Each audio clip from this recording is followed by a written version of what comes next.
Ladies and gentlemen, welcome to the Real Riff podcast. My name is Bill Markey. And my name's Tommy Angela. And we are back, everybody. And we are excited to be back and talk about a variety of topics, which looks like it might be a little bit of a format going forward, as we might just be covering multiple things here, obviously, with the exception of big events like the Odyssey and whatnot, and certain pieces of news in the industry and movies and shows. But for the most part, we'll be doing variety episodes, and we have quite the one ahead for you today. So we're going to talk about Gary, which was the surprise episode that was dropped of The Bear somewhere between seasons 4 and 5. And then we're going to get into Hokum and maybe even a little bit of Star Wars talk. Yeah. Let's go. Let's get right into it. Gary was, when was it dropped? Was it about a week ago now? Gary was just dropped on, I believe, today's May 10th. I believe it was Thursday? Yeah. Which was like May 7th. I don't know why I thought it was last weekend. Yeah. I think that's when you sent me the that Instagram thing, which made me almost fall over. No, yeah, that's how I found out too, was just the Instagram post from Bernthal, and it was like Gary out now, and it was the two of them in the car or whatever, and I was like, what the fuck is Thursday. This? Yeah, okay, Thursday, May 7th. Yeah. So, I was actually curious, why do you think they shadow dropped that? Hype for season 5 is first and foremost. Because, they shadow dropped it before, like, it was almost a lead into the announcement that season 5 is coming out in June, you know? Yep. They announced June 25th, The Bear season 5. The final season was coming out. And I believe that came within 24 hours, if that, of the drop of Gary. So I just think it was just hype. And spoilers, we're going to get into spoilers about Gary. I feel like there's no way to really talk about it without spoiling. Because honestly, not much happens, so it's really hard to talk about it. Yeah.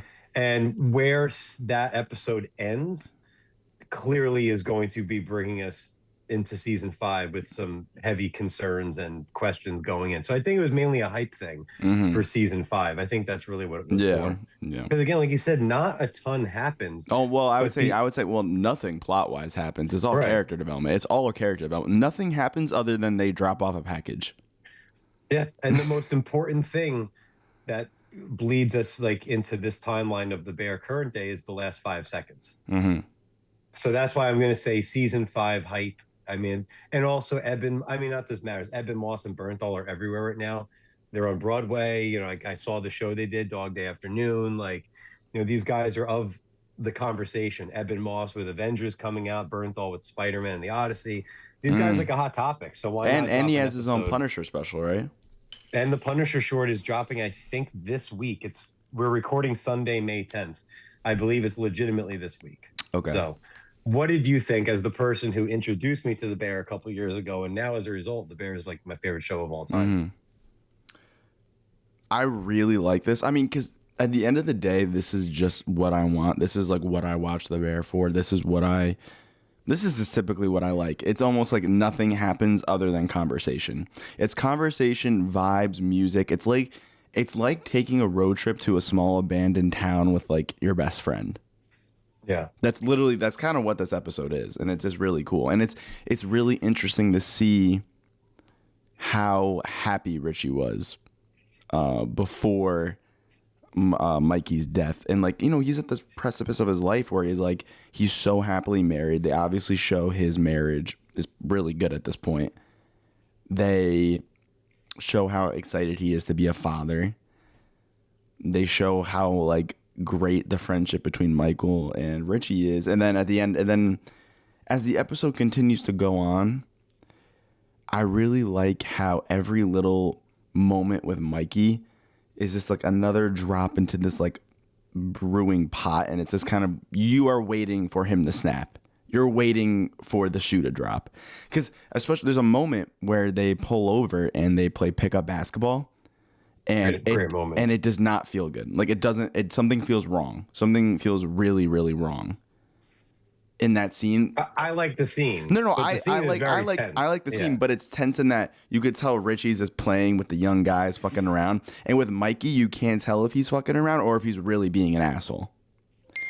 He gets on the verge of like, I'm like, man, he's really like, I lean towards like, this guy's being a dick. No, I lean towards too. I mean, he keeps calling them like young buck. He keeps like saying, "Oh, they raise him soft and Gary," things like that. Yeah. And you're just waiting for like the real what's the right word? This is like you're just waiting for the shoe to drop. That's Yeah. ultimately what it is. And I think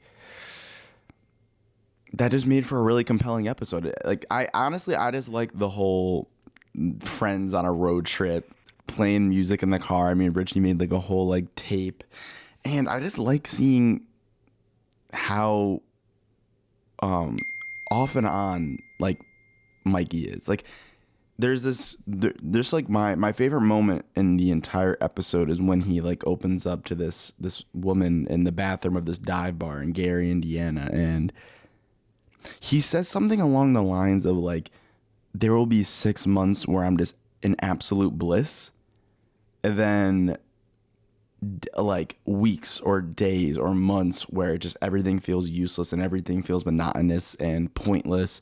And I don't know, I just really related to that. I think anyone can relate to that, but obviously with Michael, it's defined by a lot of contextual things from his childhood in terms of his mother, and you get even another little window into who Jamie Lee is as the mother, Yeah.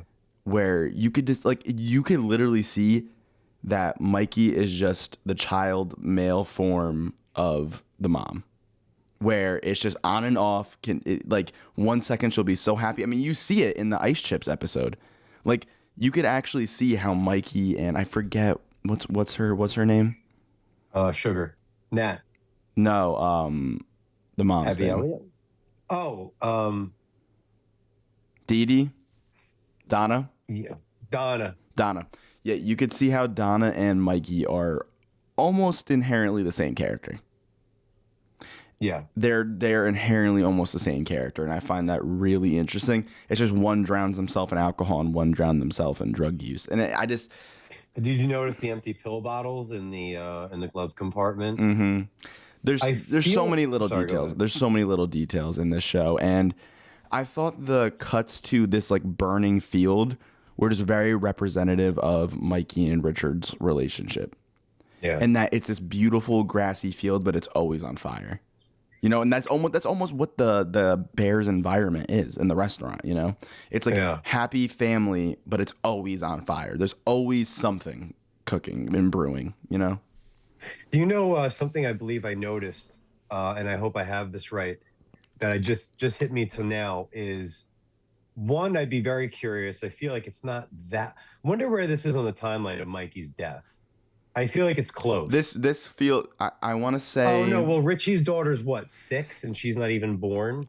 Yeah, I want to say this is a couple months before he kills himself. Okay. And I thought it was my favorite little detail is this is the story that Richie reference. I don't know why I keep calling him Richard. That Richie references in the season 4 finale to Carmi, where he describes this perfect road trip he takes with Mikey to Gary.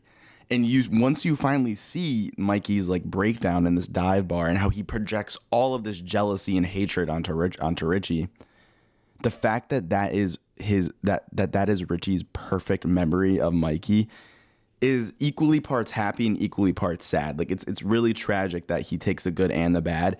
And when it cuts to him in the car at the end, remembering everything, like he's remembering the good and the bad, and he misses both. And like I think that's really compelling and very confusing. I think maybe too. That's how confusing grief is, you know? Yeah. I think it's one of those things where maybe that's why he looks at it with rose-colored glasses, is because even though there was that horrible point today where him and Mikey broke down, at the same time, like you said, that's how the Bear is. Everything's on fire. Like maybe those are the things, like when Richie hits a point in the Bear where he's looking for purpose and whatnot, maybe a guy like him, whether or not he knows it or admits it, enjoys when things are chaotic and energetic, even if it's for the worse, because it's making him feel like alive, as opposed to when he's just, you know, when he's in the basement during that one episode going off about purpose and whatnot, which is sad to think, like maybe somebody like that, it's kind of, I guess I'm saying the same thing you are, that's what makes them, that's what gives them like a great day. Almost reminds you of the end of Sinners, where he says, like that up until what happened at night, he goes, that was the best day of my life. Mm-hmm. And, like the most craziest things happened. Well, But for Miles, that was his best, I Sammy. find Mikey to just be one of the most interesting characters in the entire show because, God, take an episode like Napkins and portray his performance in that episode to his performance in this episode. Yeah. So it's the timeline of watching Mikey's breakdown into his ultimate choice to kill himself is really sad. But I think we needed this episode to fully establish who Richie is now. Yeah. And how, and oh my God, I don't know if you caught this detail. It'd be interesting to see. Please say what I think. When Mikey's trying to diffuse the argument with Richie, he says, I love you, which is the exact season 2 moment. Yeah. All right. Glad we both picked up on that. That was amazing that Richie took that. I was going to bring that up. It actually just hit me during this conversation. Mm-hmm. So yeah, I swear to God, I'm like, he's fucking, yep. Yeah. Dude, incredible stuff. So, I mean, I just really enjoyed it. I thought it was cinematic, artsy, had a lot of style to it, had a bit of a different style. The grainy memory. I mean, the cuts of Richie in the car and he looks over at the passenger seat and it's all filmed digitally and you have those blue tones. It's such a striking contrast to like the orange, yellow hues in 35 millimeter film of Gary. And I don't know. I feel like it reminded me of that flashback episode in Severance when they show Adam Scott and his wife and they shoot that on film. Mm-hmm. The episode about his wife, right? Mm-hmm. Yeah. Okay. And just to give it, I guess that like, we're going back in time. We're also going to film it, make it look retro. I assume that's the reason for why it's filmed like that.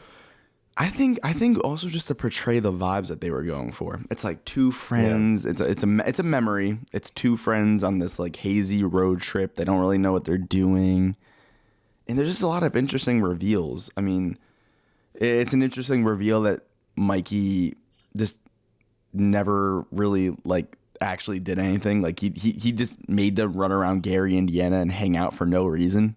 I mean, they could have completed that deal so much faster, you know. True. I just like that's like thinking about every choice that these characters make in this episode just defines the show in a new context. I've never been a fan of prequel things, but I'm a fan of this. Like this, I thought this was well put and interesting choice for Richie's character arc for it to start with the car accident for season 5. That is interesting. I don't know exactly where they're going for that. But I'm excited to see how they develop that and why that's important to his character arc, you know? Yeah, same here. I hope that's not just for, like, I trust Christopher Storer. That's just not for any reason, you know? That's just not just for the shock. Yeah, no, because that would feel like a Grey's Anatomy choice, you know? Let's move on to, do you have anything else to say about Gary? No, do you? I'm good. Okay. But I definitely want to talk about this film, Hokum. So Hokum, I saw it opening weekend. I logged it. I was excited to show everybody this snazzy A24 movie log book, which I'm really excited about. I might get that myself. This is so cool. Anyway, so this movie, directed by Damian McCarthy, also written by Damian McCarthy, who most recently, now I really want to see Caveat and Oddity, which I've heard a lot of good things about. Yeah, I've heard Oddity is very scary. I've heard Caveat's pretty good too. This movie is produced by a litany of people like Roy Lee and Steven Snyder. It's starring Adam Scott, Florence Ordish, Peter Kuhn, David Wilmot, and amongst a litany of others. Cinematography, Colm Hogan. That's a name I don't know. Me either. I'm not sure. Distributed by Neon. This just came out March 14th. Oh, no, wait. I'm sorry. That was South by Southwest. I'm sorry. May 1st. Yes. Yeah, sorry. I'll say that. No way. Yeah, May 1st. Sorry. I'm looking at the South by Southwest. It's a little under 2 hours, filmed pretty much all over Ireland for the most part. Budget was only $5 million. And as of right now, according to the page I'm looking at, it's at $12 million. So, and Adam Scott plays Owen Bauman, who's an American author struggling to finish the epilogue of his successful Conquistador trilogy. He decides to then, after getting a glimpse of the ghost of his mother who haunts him, he decides to visit the Bilberry Woods Hotel in Ireland to bury his parents' ashes. And then let's just say that's where shit gets a little crazy Yeah. and folklore and witchish. So, what did you think of Hokum? I just liked it. I didn't feel Yeah. any particular way too much. Like, here's the thing, actually. It's a very interesting film because there's a lot that I love about it and a lot that I just like, I'm like, I don't give a shit. Like, I don't care for. Mhm. I thought it looked really scary. For some reason, it looked the way it was filmed. I think it took a lot from two films in particular. I think it takes a lot from The Shining, Agreed. especially with the whole honeymoon suite thing. There was a lot of similar imagery to me as like the woman in the bathtub in the shower from The Shining. Like that's Yeah. where my brain was going with that in terms of a particular like chase scene. And then How about the guy that has intuition and goes back to the hotel only to be killed? that was another one I was gonna say. And Yeah. he was holding an axe too. True. He was holding an axe. Spoilers for Hokum. Yeah. Spoilers for Well, Hokum. I mean, spoilers for everything we talk about. Yeah, true. You know? Sorry. So Keep going. I thought the writing in particular was very interesting, especially like the character writing. Like I felt that the internal arc of what's his character's name? Which is I- also, by the way, apparently conductor Damian McCarthy has borrowed that term from his days as like an electrician. Hmm. And ohm is something to do with like an electrical current or something. I'm sorry. Oh go wait, I ahead. think Sorry. ohms is how they measure it. Oh no, that's That's watt. It's ohms and watts, right? I don't know. I'm gonna look it up. Sorry. Go ahead. I think we need to allow movies to have hateable and dislikable protagonists more often because holy shit, this guy's an asshole and you kind of just want him to meet his end. But then there's a certain turn in the movie where you learn something about him where I was like, oh, I actually feel really bad for him. And where his character ends up going, I think is interesting. I didn't think that his internal arc really connected to the story of the film because if you look at it this way, Ohm accidentally killed his mother, right? Mm-hmm. The guy in the hotel who kills Fiona, it was most certainly not an accident. I mean, the pregnancy was an accident, but Yeah. her death was murder. So that didn't like there was a disconnect between like his character arc of being like grim and bleak and like this whole situation. Like I just didn't really buy him dropping the whole world is bleak and everything's fucked up mentality from this situation. If anything, to me, this would have made him feel worse, you know? You don't think he had not a new lease on life, like I'm a new person, but just after the I didn't buy suicide, it. I didn't the buy it. suicide attempt and him being stopped from ultimately attempting suicide? And that's a pretty life-changing, you know. Yeah. The way that Adam Scott played it, I didn't see it. Like Okay. like he didn't have much of a reaction to his suicide. Like he kind of just wakes up and goes back to the hotel and is like, "Where's my stuff?" And then the murder mystery plot line begins, you know? Yeah. So it's kind of like I just thought there was a lot going on here. There's a lot of there's a whole witch stuff, which to me, we're getting a lot of witch stuff lately in horror. And to me, actually, We've moved on from the cult to now more like witch I feel stuff. like. Yeah, which A lot of witch. I mean, it's just interesting because all these things were being written at the same time, so it's practically coincidental. Yeah. But to me, there was just a lot going on here. There's a witch plot line. There's like this suicide, like bleak outlook on life plot line. There's so many characters. Like there's a lot for a film that doesn't have a big cast. It feels like there's so many characters here, and some of them get a lot, some of them get not a lot. My issue with this is I kind of liked all the pieces of the pie here. I just didn't like how it came together in the end. I thought the witch itself was really creepy until they showed it towards the end. Like the last 15 minutes of the film, I did not care for it. I actually really checked out of it. There's like 2 reveals towards the end where I was just like, what? That's lame. I don't know. The witch is in the trailer too. That was a shot that I thought Her should face? never have been in. Yeah. Because when it's hidden, it's really creepy. Like the cinematography really reminded me, and that's why I thought it was interesting that I didn't know who the cinematographer is. It reminded me a lot of Hereditary. The Yes. cinematography here, where things are hidden in the dark a lot, and the framing of things. Like there's a shot where Adam's backing up from Fiona's body in the chair, and he's so much on the right side of the screen, and there's such a dark, empty space in the left side of the screen. I'm like, oh my God, something's gonna pop out, but nothing did. And that's Very good use of negative space. yeah, that to me that reminded me of Hereditary a lot. Yeah. Where it was like you think something's gonna happen, then something completely else happens, and I thought that was really interesting. And also just the use of purposeful jump scares. Like it felt like every jump scare was rather purposeful, you know. Other than the bellhop, other than the bellhop putting his lighter in the elevator, I thought that was the stupidest thing I've ever seen. But Like, who the fuck would do that? yeah, for a movie that has characters who make a lot of smart choices, like him using the clock for the dumbwaiter and things like that. That was like a moment of like, what are you doing? You know. The I also too I listened to an interview with David McCarthy.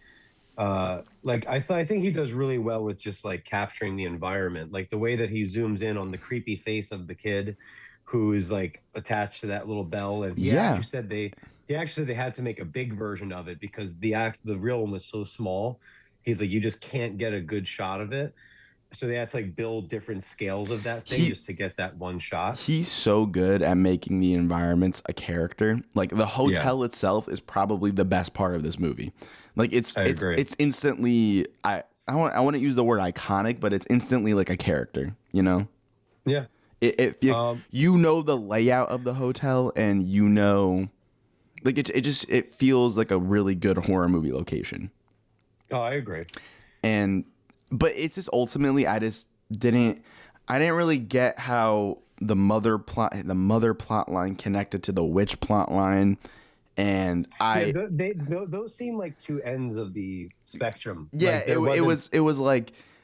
Well, I actually think this brings up a rather interesting question: is like, does the character's internal arcs have to line up with the arc of the film? I don't know, but to me here, it just felt like we're exploring too much here, you know? Because I got confused thinking, where I got confused was I was like, did the witch not take him because he's absolved of his regrets and he learned his lesson? No, he didn't take him because he finished the circle. He just drew the circle. I was like, okay, well, at least, right. But in those happening in the same moment is when I got confused because I'm like, how does one, I'm like, oh no, they don't have to do with each other. And like the way the mom, I did like how the mom comforted him as a grown up in the same way that in his nightmare, she was going to him after he shot her in the face. Question, did you think the scene where he's coming around the corner and his mom is charging behind him was a pull from Exorcist 3? A little. Yeah, I mean, there's a scene where he's walking and she's charging after him. If the camera had zoomed in on her a little more as she was walking, that would have 100% been from that. I thought there was just like an homage. Maybe an homage, but I also think it's important. Like, I think for audiences, I don't know if they got me. Like, I didn't personally get confused, but like, I could see moments of the audience being like, "Wait, who's the witch? Who's the mom?" Like the confusion of like how they look and like what's going on here. You know what I mean? Yeah. And like what the real enemy of the film is, like what's supernatural. There's a reveal that the bellhop spiked the drink with shrooms, and I just felt. Well, did he confirm it was the shrooms? Because Adam Scott was drinking shrooms the whole time. Yeah. I took it as the rabbit from his childhood on the TV was a hallucination. The people in the sand were a hallucination, and his mom was a hallucination. Everything else was real. And if you think of it like that, but his mom was haunting him though before he took anything. That's a good point. And also he was on his laptop in the beginning of the movie, and his mom was over. Granted, he wasn't drinking. Was it his? But doesn't he also see a rabbit figure on the staircase? Jack the Jackass? No, that was his mom. That was his mom. Okay, yeah, maybe I'm. Then when confused. he moves the light, his mom was next to him. I think that was just representing that his mom, like that guilt had been weighing on him. Maybe she wasn't there, but it was weighing on him regardless. So this is this is the thing for me where it's like I don't necessarily think it's scary that there's so much up in the air, confusing what's real, what's not. To me, I'm just more confused. Like I don't know. Yeah. I don't know what like the director wants me to think here. So I feel a little like I didn't feel like I was in the best of hands there. You know what I mean? So I wish I was this smart to put this together. I do think Damien McCarthy is saying something about, and there's imagery in the movie to suggest it and in the script that this movie is ultimately about self-reflection. Definitely. Because Yeah. when the character in the woods says the goats stare at themselves on the hood of the car when they take the shrooms, he's like, they say never look in the mirror when you're on shrooms. And there are shots where Adam Scott, like when he leaves the elevator to go in the honeymoon suite, Mhm. there's a mirror shot where like basically there's a mirror on the inside of the elevator door, and it's like the guy's Yes. already he's like Yes. already in a reflecting mode, and he's already high as is. And I think like after that, Jack the Jackass, his mother coming full circle, all that is ultimately him also because the power of shrooms. I think Damien McCarthy clearly is a champion of what shrooms can do for our minds, which I am as well. Um, just based on the research at least. But I think like ultimately, and again, I wish I fucking put that together, but I heard that review and I was like, okay, so this movie isn't just like you're being haunted by your past and whatnot, and then there's also this witch for whatever fucking reason, Mhm. but that has nothing to do with the past, his thing, but it's also about just reflecting. I thought that was an interesting take. I think it's an interesting take. I just don't think he does a lot of reflecting in the movie. I mean, he's dealing with a witch problem, and then just after he defeats the witch or escapes the witch, his mom just reconciles with him. It just kind of feels like he was trying to do a lot, and not everything. To me, just not everything Yeah, comes. I he just didn't does come together for me. he does come forward, and he is in the end like a little nicer to the bellhop, like he's having his "It's a Wonderful Life" moment, just in like a more subtle, darker way. Yeah. Let me ask you one question. One thing that just hit me while we're talking. This is a little nitpick. So, what's her name? Who dies in the elevator? Fiona. Fiona. She doesn't get killed by the witch, obviously, because the witch just wants to take souls to hell. And she hasn't been in the basement that long. Why is she dead? Humans can survive like 2 weeks before they just, shut down because of starvation and dehydration and whatnot. Why is she dead within just Oh, I need to know, what was the passage of time? How long was he out for the suicide thing? was it that long? I'm gonna look. You could I don't know. since the Like Halloween party. that would be a plot hole if he was only out for a day. Like, does he come back the next day and that's when the party was? Because then the only other explanation would be that Mal killed her, but he didn't, right? Because But she he had the put voice. her He in had the voice yeah. recordings. Yeah, so that doesn't make any sense, bro. That's actually that's a good pickup there. I have no idea.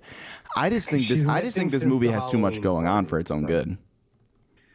She's missing since the Halloween party because when he goes back, they're closing for the season. Mm, So maybe there is enough time that goes by. But it's not like it's okay. winter. I don't know. I'm being a fucking nitpicky son of a bitch right here. No, I mean, I don't think it's necessarily wrong. I don't know. I ultimately just think the movie had too much going on for its own good. Like, I personally, I don't know what you thought about it, but I didn't like the little prologue and epilogue of the characters he was writing. I understand. Also, it just made no sense because the idea of him hitting the bottle over the head, why couldn't they just kick it? Why couldn't they just step on it? Why did it have to be the head? Break it over Exactly. your knee. Yeah. That just kind of felt like the sake. I don't know. I think that was to show his reflecting by the end. Like that was part of the reflection. Is no. Yeah. I get that. I didn't get the bottle dilemma. I agree. I kept That's thinking, I'm like, really? You're not going to try any other way? that's where I'm at with that here. I agree. I thought Adam Scott was a good pick. I mean, especially if you want to, like, obviously he's a likable person, so if you want to get you want to get someone who is likable to play like an unlikable person, so at least the audience can follow along and like still want to root for them in some capacity. So obviously, I think that was good casting, and I think Adam Scott holds his own. But you know, my favorite aspect of this movie is that it's just a lot of show and don't tell. The idea of him with the ashes, like he does his mom so eloquently, and then his dad he just throws, and then immediately tells you what he thinks about them instead of just putting it out there, laying it out. I don't know. I think there was a lot to like and not a lot to like. Like the rabbit was scary. Like there's just so much here. You have the rabbit as a scary figure. You have Mal as the villain. You have the witch. You have the mom. You have his arc. The characters that he's writing at the beginning and end. There's just a lot here for a movie that's not that long, you know? What I did like about this movie is how certain characters, the arcs are very like, they're a lot of fun. Like the way that when we first meet Peter Coonan, who is he's the one who chokes out the homeless. Oh, this meeting has been upgraded by the host. All right, I'm assuming that was nothing. Oh, you're good. I just made it so it'll go on for a long time. Okay. The way that like Peter Coonan in the beginning seems like the guy who's going to be your friend and he's there for you, versus the other guy who kills the goat, who seems like a piece of shit, who chokes out the homeless guy. By the end of it, like I get what they were doing there. You know, I liked it. One thing though, I wish the movie didn't fucking do when it came to you told me, and I really wish you didn't. It was early on when they said what happened to your mom, and he goes, she was shot, and they go, oh, did they catch the guy? He goes, it was a kid, so they couldn't. I'm like, oh fuck, it was him. I'm like, damn it. Yeah. I'm like, why'd you have to like immediately? I'm like, he killed his mom. Well, that's like, what I mean. away. Like it's just not. I just didn't find much of the reveals to be like interesting, but I do think it like. All these things that I didn't like, I still think it made for a scary movie. Like, I will say this is the first horror movie in a while that low-key, like, there was moments that got under my skin a little bit. And I think the two moments, or not even moments, the two aspects are whatever the voice for, like, the witch was that wailing was sound? really creepy. Like, that really got to me. Also, the rabbit face really got to me, especially the jump scare of like Mal with the head on. That really freaked me out. And then, dude, I don't know. It was really some scary moments in this film. But then I think everything falls apart at the end when they show those like demons and the witch and the handcuffs dragging to hell and everything. That looked like, I thought the witch didn't look scary. I thought those demons weren't scary. Like, obviously, Mal there was justice served. He got what he did. Like, I didn't think the ending really came together for me. Why did the witch cuff him if she ultimately wasn't able? Did she like? I think she got him because she was close enough, but he finished the circle in time. Which the circle thing also just feels like I don't know. It doesn't take much to stop her, I guess. I don't know. Like, no, I think that ultimately just makes her not scary. Like the fact that you could just, we're good, right? You know? Yeah, yeah. And then, like, what does the circle mean? Because obviously everything in this film has a deeper meaning with the goats and the self-reflecting shit. Like, what does the circle mean? And because the circle is in that, like, little prologue and epilogue with the two characters he's writing too. Right. That is true, actually. Like, why does it have to be a circle? There has to be like something behind that. Yeah, it's like this is such a weird movie for me because I gave it 3 stars on Letterboxd because it freaked me out at points, and I even brought like my friend with me and she was really freaked out certain parts too. But I just felt it was good and I liked all the different working pieces of it, but I just didn't think it came together for me because there was just so much going on. Like, as a plot and narrative, it just doesn't fully come together for me. I agree. To close this things out, the circle may represent the boundary between the living and the dead, or between the conscious and unconscious, reinforcing the idea that the hotel is a place where reality blurs and the past leaks into the present. It's never fully explained. It's left up to interpretation, much like the nature of the wish herself. So, see, but a movie really... like The Shining does it so much better because... Yeah. You have a character whose psychological torment is playing into the idea of the hotel coming alive. And in this film, that doesn't necessarily work because you have so many plot lines, such as the murder mystery and the shrooms and the witch itself. I honestly think this movie may have worked better if you cut the witch entirely and you just have the hotel and the honeymoon suite specifically being this place where the past leaks in. Comes together. Yeah, Like, to me, that and like almost make this like an escape room movie. Like, what was that film that came out with the two religious girls? Heretic. Yes, and make it similar, like an escape room film where the past is like haunting you and leaking into you, and you could have had that murder mystery plot line as the actual plot too in it. I think the witch is what doesn't work here. So write that down. There's a potential treatment. Maybe. Overall, what is your Riff rating for Hokum? I give it a 6. Okay, I'm at like a 7. The more I sat with I will give it a 7. I'll give it a 7 because it did scare me. I think on Letterboxd I gave it like 3, maybe 3.5. I gave it 3 stars on Letterboxd. Yeah. So whatever that equates to on our scale. And this month, it's horror month in May. I mean, I think this is my third. No, I saw 2 horror movies in April, but we still have Obsession, which looks great. I've heard a lot of good things about that. Passenger, and then I know you've got to be excited for Backrooms. Yeah, I'm excited because that was directed by a 19-year-old. Yep, and it's interesting. I believe it was one of our favorite critics, Sean Fennessy, said he thinks that's going to be the weapons of this year. Like, or I think it was Backrooms. That got me thinking because it looks. Is that coming out this month? May 29th. Really? Oh, damn. Yeah. Okay, I thought it was a summer release, so I'm actually really excited for that. It shows where my head is. But it's just weird how this month has become like a fucking weird like horror month. Yeah. And also too, it's also a month where, by the way, ohm can refer to the unit of electrical resistance. Okay, I knew it was something. I remember learning about ohms in physics. Now, one other thing while we're going over this big episode here of Variety is month May. Reset. May is also the month where Star Wars comes back to the big screen. So The Mandalorian and Grogu, which comes out May 22nd, which I'm very excited about. I know. Where are you at? I know you watched the first couple seasons of Mando, and I know you feel. No, I watched the good seasons of Mando. When it got like lore heavy, I tapped out. But Mando. So did you watch 1 and 2? Yeah.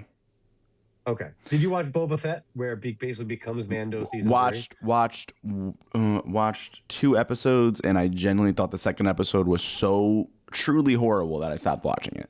Okay, because the book of Boba Fett, also midway through it, which is the most controversial thing, becomes Mandalorian season 2.5. Like that's where they reunite him and Grogu. It was. I feel like it was when Disney said, "Get them back together again," because we've got a third season and a movie soon. The first half of Mandalorian season 1 is fucking awesome, and then season 2, the first half is great. The second half I thought is terrible, except for the Bill Burr episode. Season 2 when they go to rescue him. Yeah, like the finale of season 2, I think is horrible. Like when I was watching it, I liked it because I was like, "Oh, this is awesome." Years removed, that episode was The Mandalorian's like death sentence in terms of like actually being a good show, like Andor. I think. Because why? I think I know why. Well, because you can't have the single biggest conflict of your entire show not be solved by your protagonist, but by a completely different character. Right. Yeah. You can't do that. That is fucking bullshit. And that's why all of these Star Wars shows I think are just terrible, because think about The Mandalorian season 2. Every episode they introduced a character that literally has its own spin-off show. Like there's an Ahsoka show, there's a Boba Fett show. You know, the Bo-Katan character was a huge character in season 3, right? Season 3 is basically like her. Bo-Katan. It's basically her, right? It's basically Bo-Katan. Exactly. That's my larger point here, is that it kind of felt like it was becoming like a MCU type deal. Yeah. I think The Mandalorian worked best as him and Baby Yoda going on space western adventures. You know? Like a bit like a lone wolf and cub. Yeah, and Just to me, you know, you traditional. have the Mandalorian who represents like this dark western cowboy aspect, and then you have Baby Yoda who's like my lesser favorite of the two. But it represents some sort of connection to the Star Wars franchise that, you know, big fans who need that can have, you know? Yeah. And I think it also makes for an interesting little relationship dynamic. You know, I will admit that, but I think if this movie focuses more on their relationship and just them going on adventures and like and giving it like a Western feel, it will be at least compelling to me. If this movie is more Mandalorian season 1, I'm all here for it. If this is Mandalorian season 2, the second half, season 3 vibes, then I'm not here for it. That's kind of where I'm at. Are you going to go see this movie? Yes. You are. Okay. And also an interesting thing. So it looks like Jeremy Allen White, one of our guys, is going to have a pretty substantial role because he's getting second billing right behind Pedro Pascal. So is he the villain? He's Rada the Hutt. So he's a villain. I don't know. I mean, so it says he's the son of deceased crime lord Jabba, and he's voicing obviously him. So Rod is a physical threat who participates in gladiator style fights. I assume that's him who we see in the gladiator compound at one point. Favreau compared him to Adonis Creed from the Creed films, saying both characters live in the shadow of their famous fathers. My bet is somehow he becomes an anti-hero. I feel like there's going to be a little anti-hero syndrome with Rada the Hutt. I think it would just be cool if the Mandalorian and Baby Yoda are on a Western adventure and they end up in a gladiator duel with the son of Jabba the Hutt. Like, I think that's cool, you know? There is a villain in this, though. There's a definitely, it looks like his name is Embo. And I believe he's the one who is in the trailer, who actually looks really cool to me. He's got a very big circular hat. There's a shot where it's raining on him and he's got like, looks like droidish red eyes. No. That's the character from the Clone Wars or like whatever. Yeah. Yeah, like, see, that I don't like. Don't connect it to those stupid shows. Don't connect it.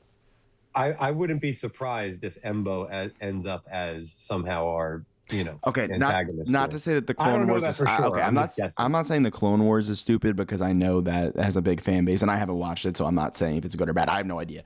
I will just say I don't like that they're trying to still connect it to stuff. That is That's alarming to me. That's like Mandalorian season 2.53 vibes. You know what I mean?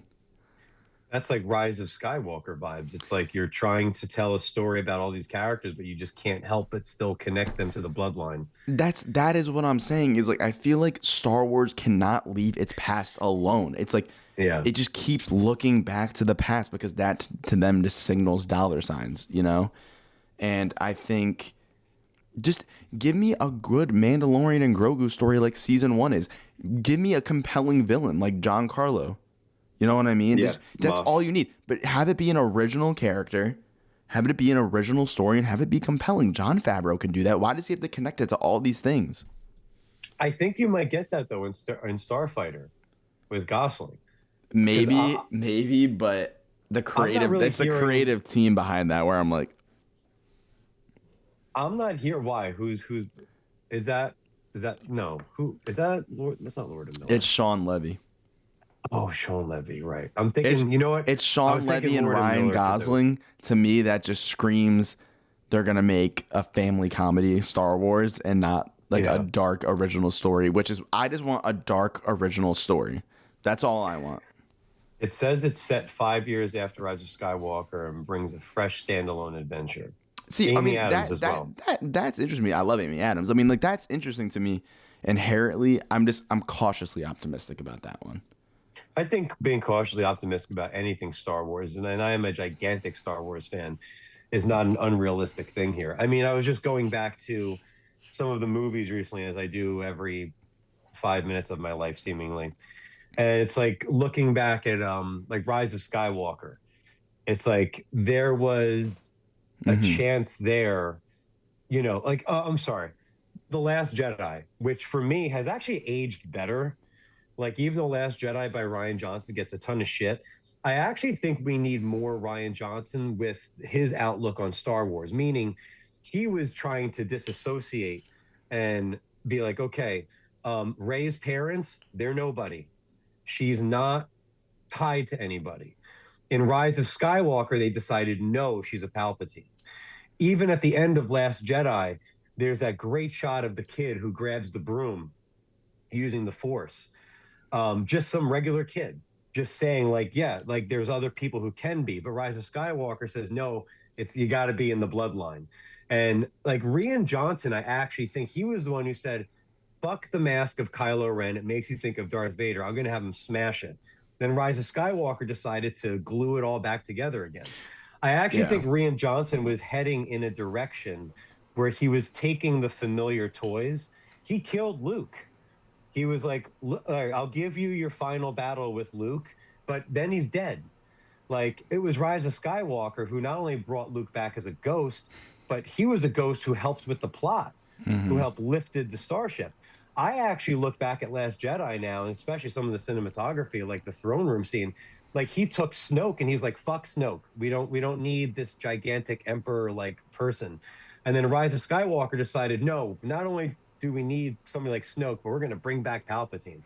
I actually do think Ryan Johnson was onto something with Last Jedi. Even though I do not love Last Jedi, I think he was onto something. He was Yeah. trying to create something new, especially with Rey not being connected. I I liked that. I think Sorry, Ryan go ahead. Johnson's own original Star Wars movie would have been great. He was supposed to get a trilogy. So what shot him in the foot is that he had to make a sequel to The Force Awakens, which plot wise, The Force Awakens is like did not put him up for like did not set him up well. You know, Right. You introduce a character who just has a connection to the Force with no explanation, so he had to give it an explanation. You have two villains who are mysterious, and he had to give that an explanation. Like he had to explain so many things, and it obviously wasn't the way that J.J. Abrams intended it for it to be explained. So I mean, that's just what shot him in the foot. Ryan Johnson's is such an innovative filmmaker. His first film, Brick, which I saw at the Music Box Theater here in Chicago. And then you met Ryan Johnson, right? I did meet Ryan Johnson. Yes, he was very, very nice, very, very, very, very sweet guy. But such an innovative filmmaker because his first ever film, Brick, was a murder mystery detective noir film. Very noir, but set within the standards and high school drama of just like being in high school. And That's it was just very creative. From that moment on, I could see Ryan just wanted to take innovative steps with known stories, and that's clearly what The Last Jedi is. What shot him in the foot is that it was a sequel to The Force Awakens. That's ultimately what got him. But we need filmmakers like Ryan Johnson in these franchises like the Marvel Cinematic Universe and Star Wars and whatever else is going to become a huge property, like what Matt Reeves is doing with Batman, like stuff like that. You know what I mean? Yeah, that's why. Like again, I was somebody who was, and I still there's a lot of things I don't like about Last Jedi, but I could see I'm like this guy was trying to get away from some of the shit, and it's not like but he had a good answer for everything. Mm-hmm. He it's not like he was like, I want to do away with Kylo looking like Vader, so let me just like they gave reasoning for why, and he gave good reasoning for Rey is nobody. I remember like really digging that. I was not like somebody who was like, oh, I wish she was Luke's or Obi's. Like I was like, cool. Like that lets the audience find a way in. Like, oh yeah, you don't have to be a Skywalker or have midichlorians, to be a Jedi. And then like Rise of Skywalker. To be honest, I don't even know what midichlorians are. So those are like the things in the blood that then like if you have a higher midichlorian count, basically, then you have like Jedi like Force sensitive abilities, blah blah blah. Okay. Like whatever. But anyway, so Mando Grogu. I mean, I don't know. I feel I'm used to be like, okay, Star Wars is going to make an upwards of probably, like the sequel trilogy still made a ton of money. Solo still made over $500 million. Oh yeah, no, you're right. It's going to be interesting to see what this makes. But I don't know what this is going to make. I wonder, is this movie going to like this is the first Star Wars movie that I think is coming out during the streaming time as well.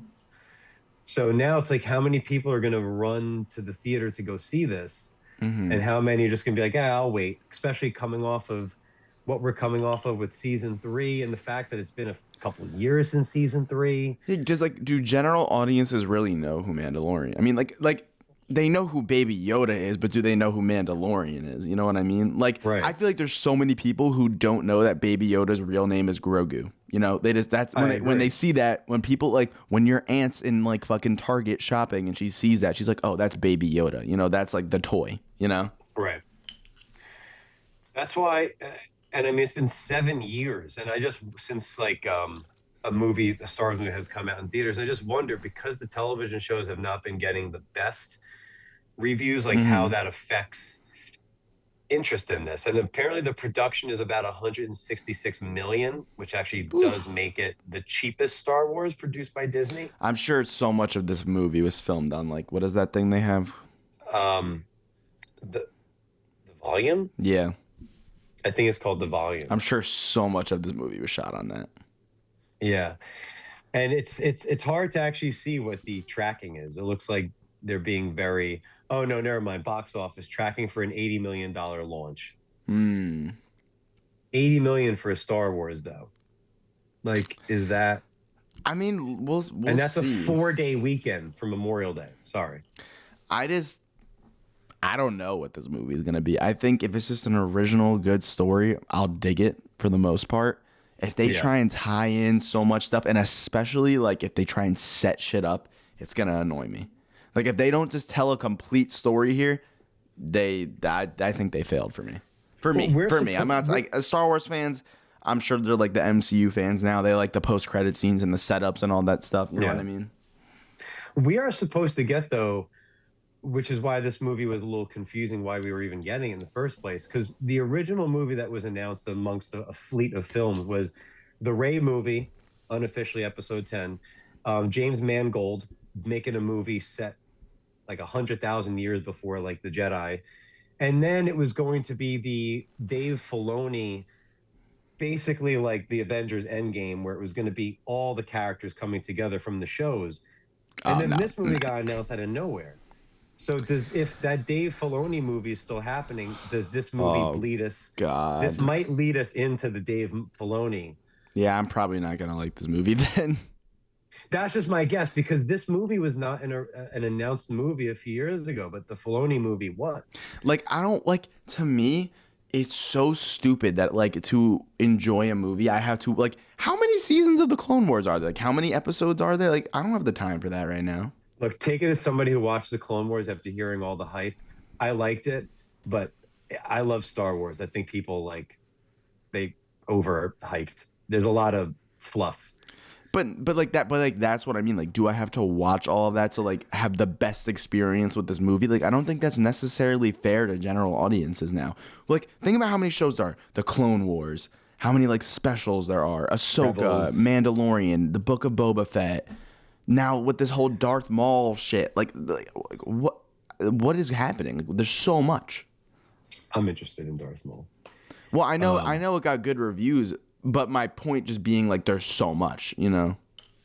I agree, and that's why, like with Star Wars, at its best when you look at A New Hope, and we've had this conversation before, where there's all this stuff that's been happening, we're dropped into a universe, but I'm not really confused about anything. Mm-hmm. Like there's a lot of visuals. Like early on, if you don't know that guy in the big black helmet is immediately the worst person, like that movie lets you know within seconds, this is our fucking villain, and you don't have to tell us anything about it. Mm-hmm. Like it's such an easy movie to understand. Meaning A New Hope, episode 4. Yeah, I think like make something like, how hard is it to make an original like compelling character? right. You know what I mean? Like, it's Jon Favreau. He's done it how many times now? You know what I mean? It's Jon Favreau under the guise though of a huge, like Maybe this Dave Filoni guy's the issue. I think Jon Favreau, from what I remember, he wanted to take some time after season 2 to bring Mandalorian and Grogu back together. It was then, from what I understand, Lucasfilm, Kathleen Kennedy at the time being like, no, we need them back together. So he did it in the middle of the book of Boba Fett. And I don't think that was a Jon Favreau call. I'm pretty Mm. sure he said, he's like, I wanted them to be apart for a bit. But like the money was like, no, we're not taking some time away from this, Yeah, like from my this duo. my worry is that Kathleen Kennedy just commissioned this Mandalorian movie so she can make her Avengers Endgame with Dave Filoni for Star Wars. Well, You know I mean, what I mean? she's out now. Now it is I know, but like this movie was Yeah. made in her Right. tenure, so I Right. mean that's what is the goal here? You know, right. I agree. is So- the goal to tell a compelling story for audiences, or is the goal to set up an Avengers Endgame for Star Wars? My faith is in Favreau. He's one of my top favorite directors. And I mean, granted, if anybody I think can kind of respect source material, but then come up with their own thing. I mean, that's what he did with Mandalorian season 1. You were Yeah. like, holy shit. I'm hoping there's some more magic left for this movie. But then we saw what happens when Iron Man 2 comes along. And they're like, well, you can also, you're not going to have full control of this, but you can have something to do with it. And there's That is true. I like Iron Man 2, but Iron Man 1 under Favreau versus 2 and 3, those are, you could tell, you're like, that is not the same guy. Mm-hmm. Like, these are different, so I wonder. That's true, man. We'll see. I'm so excited. I have hope in Favreau too, but you know, this is all under some corporation at the end of the day. Yeah. So Before we sign off, can I just get a weekly update on your excitement for Avengers Doomsday?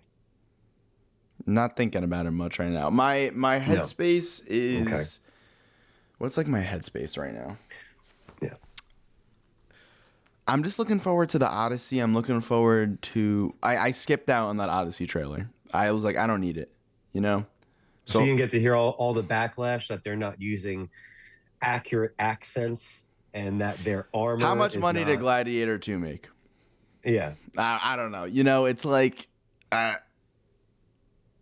People are nitpicking the trailer. It depends what Nolan is going for.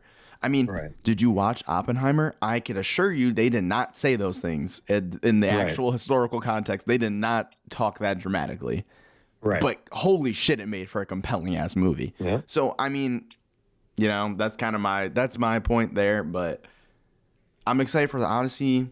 In terms of big franchise marketable shit, I'm the most interested, obviously, in Dune Messiah because it's being made by Denis. You know, anything made by Denis and Nolan, I'm going to be there day one. But in terms of my headspace, all I'm interested in is in the indie scene right now, like back rooms, you know, stuff like that. Like that's where my headspace is. Movies like Doomsday and stuff, they're like, oh, I know they're coming, you know. I just like seeing your reaction when I bring up Doomsday. That's all that is. No, I know, but I'm not even in a place of anger anymore. I'm just in a place where it's like my head is focused on so many other things, you know. Oh, you're in a place of anger. But all right. So when we come back, at that point I would have seen Mortal Kombat 2, which I'm going to the theaters in moments to see. Oh, I'm gonna try and see that too when I can. Yeah, I didn't grow up a Mortal Kombat fan, but I watched the first one. You know this me, I'm a morning. big Mortal Kombat fan, so.